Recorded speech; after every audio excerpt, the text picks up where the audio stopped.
Hello, hi everyone. Welcome back to my channel in Cooking with Shikaina Princess. Today I'm gonna show you the easiest and fastest way to cook delicious and healthy monk fruit and dried bok choy soup with the amazing ingredients we are going to use. But I do have a request before we start on the recipe. If you enjoy watching my video, please don't forget to subscribe to my channel.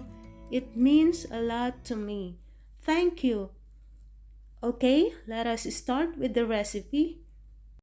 And here are the ingredients. 1 bundle of dried bok choy, 1 piece of carrot, some slice of ginger, and some cut spring onion, sweet almond, bitter almond, 1 monk fruit, 1 teaspoon of salt, 2 pieces of fish maw, and 6 bowls of water.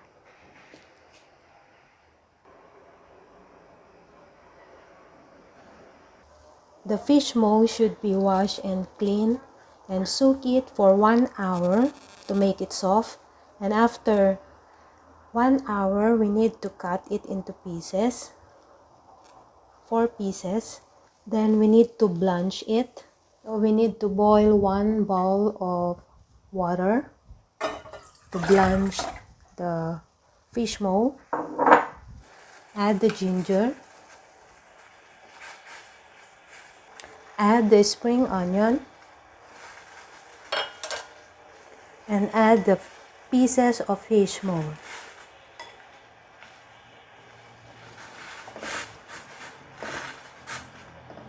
And blanch it for 2 minutes. Then after 2 minutes, take it out and wash. Then set aside. Wash and clean the monk fruit. Then cut into 2 pieces. Wash and clean the sweet and bitter almonds. Peel and wash the carrot. And cut it into smaller pieces. And tip for you guys, for sweeter tasting soup, dice the carrot into smaller pieces for better extraction of sweetness. Soak the dried bok choy in water for 1 hour. Then rinse and cut the bok choy into sections. Pour 6 bowls of water into a pot and bring to boil.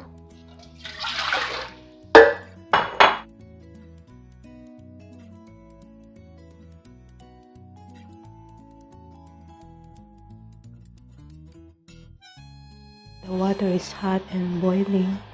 Add all the ingredients. Let's add the monk fruit, bitter almond, the sweet almonds, the 4 pieces fish maw,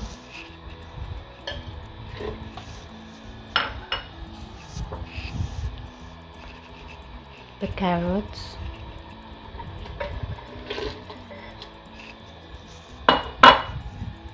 and the dried bok choy.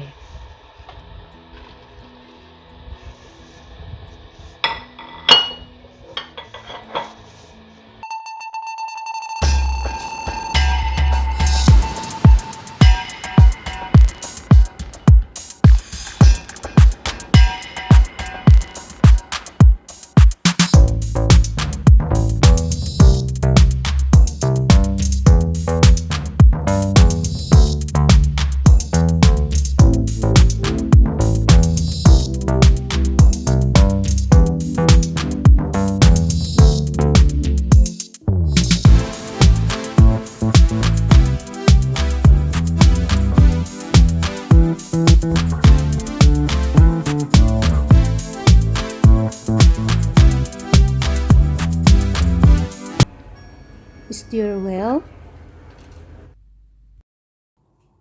In Chinese medicine point of view, this soup helps stop coughing.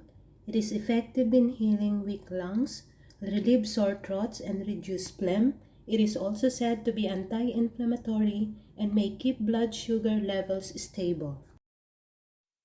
Okay, let's taste it. So yummy! This monk fruit and dried bok choy soup recipe is very simple and tasty.